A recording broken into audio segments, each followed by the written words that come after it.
Radhe everyone, welcome back to my YouTube channel.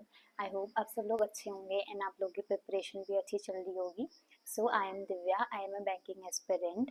तो IBPS clerk की notification release हो चुकी है एंड हाल ही में SBI की भी नोटिफिकेशन रिलीज़ हो चुकी है, जो कि टोटली अनएक्सपेक्टेड था। मतलब मैंने एक्सपेक्ट नहीं किया था कि इतनी जल्दी नोटिफिकेशन रिलीज़ हो जाएगी एंड आप में ऐसे भी काफ़ी सारे लोगों ने ये एक्सपेक्ट नहीं किया होगा।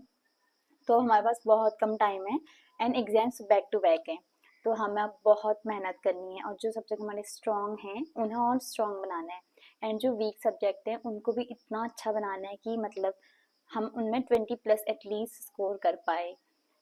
एंड जो स्ट्रॉन्ग है उनमें तो अच्छे से प्रिपरेशन करना ही है, उनको और स्ट्रॉन्ग बनाना है। 20+ इसलिए बोल रही हूँ क्योंकि IBPS का अलग में सेक्शनल कट ऑफ जाएगी, तो सेक्शनल कट ऑफ में हमें टारगेट लेकर चलना है कि कम से कम 20 अब तो हमारे आए, चाहे कितनी भी सेक्शनल कट ऑफ जाए। बट हमें ये तो नहीं ना कि मार्जिन में ही क्लियर करना है, उससे अबव जाना है। और SBI में भी ओवरऑल मार्क्स का टारगेट लेकर चलना है 80+, क्योंकि प्री का एग्जाम इतना डिफिकल्ट नहीं आता है और प्री प्लस मेंस दोनों को साथ लेकर चलना है, क्योंकि अगर मेंस की तैयारी करेंगे ना तो प्री भी निकल जाएगा, बट अगर सिर्फ प्री के चक्कर में रहे तो मेंस के लिए बहुत कम टाइम मिलेगा, क्योंकि प्री प्लस मेंस के बीच में गैप 1 महीने का है। और जहाँ पे most of the aspirants mistake करते हैं ना, वो है करंट अफेयर्स को अवॉइड करना। हमें करंट अफेयर्स को अवॉइड नहीं करना है, हमें वेट नहीं करना है कि हम मेंस हमारा प्री क्लियर हो जाएगा देन हम तैयारी करेंगे करंट अफेयर्स की। सबसे इम्पोर्टेंट तो अभी तक तो स्टार्ट हो जाना चाहिए करंट अफेयर्स, जो टारगेट कर रहे हैं क्लैरिकल एग्जाम्स को। बट अगर नहीं हुआ है अभी भी स्टार्ट, तो अभी भी टाइम है हमारे पास, आप स्टार्ट कर लो। वीकली PDFs पढ़ लो, अगर सारे नहीं पढ़ पा रहे हो पुराने करंट अफेयर्स, बट एटलीस्ट जो लास्ट 3 मंथ्स के हैं ना उनको तो अच्छे से पढ़ लो, डेली PDFs पढ़ो उनकी। और उससे पहले की जो अभी नहीं स्टार्ट किया तो उससे पहले की जो PDFs हैं, वीकली PDFs, मंथली PDFs, उन्हें उठा लो, उन्हें रीड करना स्टार्ट कर दो। तो आप में से काफ़ी सारे लोग पूछते हैं कि मैं करंट अफेयर्स कहाँ से पढ़ती हूँ, तो there is a Telegram channel test cloud, वहाँ आपको फ्री ऑफ कॉस्ट PDFs मिल जाएंगी, डेली PDFs, जिनमें बहुत अच्छे एक्सप्लेनेशन के साथ आपको सारा कंटेंट दिया गया है।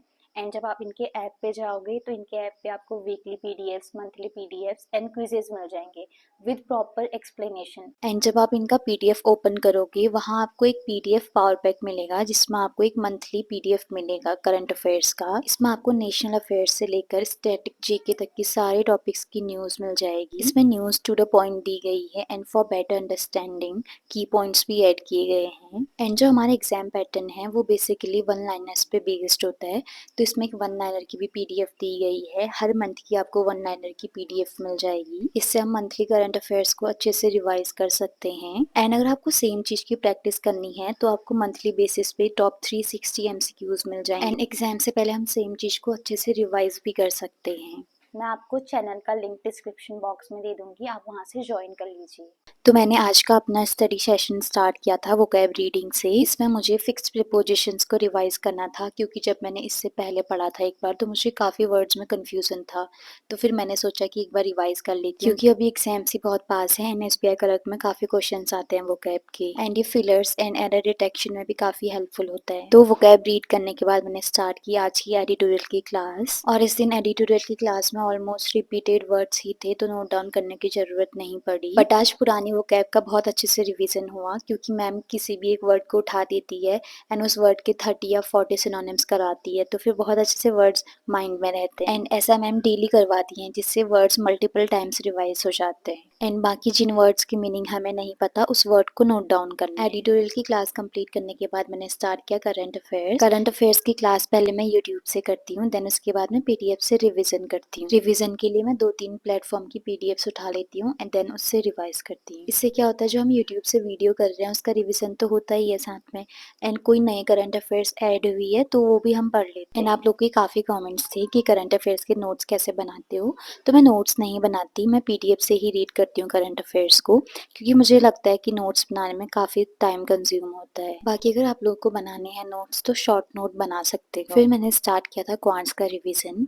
इसमें मुझे एवरेज की पहली क्लास रिवाइज करनी थी, तो 1.75 की स्पीड में मुझसे रिवाइज कर रही थी। और इस चैप्टर में ज़्यादा कुछ है नहीं, बेसिक कंसेप्ट्स हैं, उनको रिवाइज करना था मुझे एक बार, तो वही कर रही थी। इसके बाद जितनी भी क्लासेस हैं एवरेज चैप्टर की, उनकी प्रैक्टिस मैं पीडीएफ से करूंगी, बट अगर कहीं पे किसी क्वेश्चन में स्टक हो रही हूँ देन वीडियो लेक्चर करूंगी उस चैप्टर का, क्योंकि इसमें सारे लेक्चर्स 1.5 आवर से ज़्यादा के हैं, तो वीडियो से रिविजन करने में बहुत टाइम लगता है। बट जो मेंस की क्लासेस है उनका रिविजन मैं वीडियो लेक्चर से ही करती हूँ। फिर मैंने स्टार्ट किया मेंस लेवल के पजल सॉल्व करना, और ये मैं टारगेट बैच से करती हूँ। इसका लेवल मॉडरेट टू हाई है, और इसमें सिर्फ पजल्स नहीं है, सीटिंग अरेंजमेंट के भी क्वेश्चंस हैं। जनरली मैं पजल्स वगैरह टाइमर लगाकर सॉल्व करती हूँ, बट जब भी मैं इस ऐप पे पीडीएफ्स खोलती हूँ तो उनमें टाइमर ही नहीं लगता, तो ऐसे में पता नहीं लग पाता कि मैं कितना टाइम ले रही हूँ एक पजल को सॉल्व करने में। तो आज के मेरे कुछ टास्क कंप्लीट हो चुके थे, जिनका भी मुझे वीडियो लेक्चर लेना था, वो क्लासेस कंप्लीट हो गई थी। अब सारा प्रैक्टिस वाला टास्क बचा था, जिनमें भी मुझे सेल्फ प्रैक्टिस करनी है।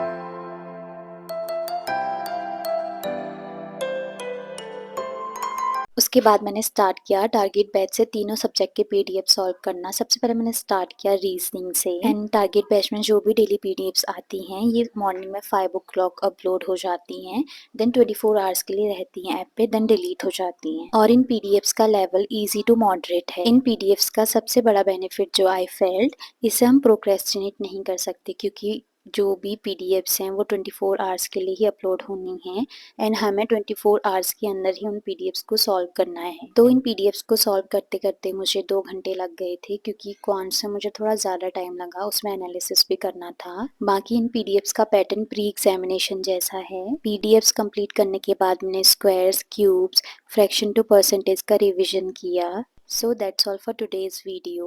I hope you found it helpful. तो वीडियो को लाइक एंड शेयर करना मत भूलना। See you in the next vlog. तब तक के लिए take care and bye bye.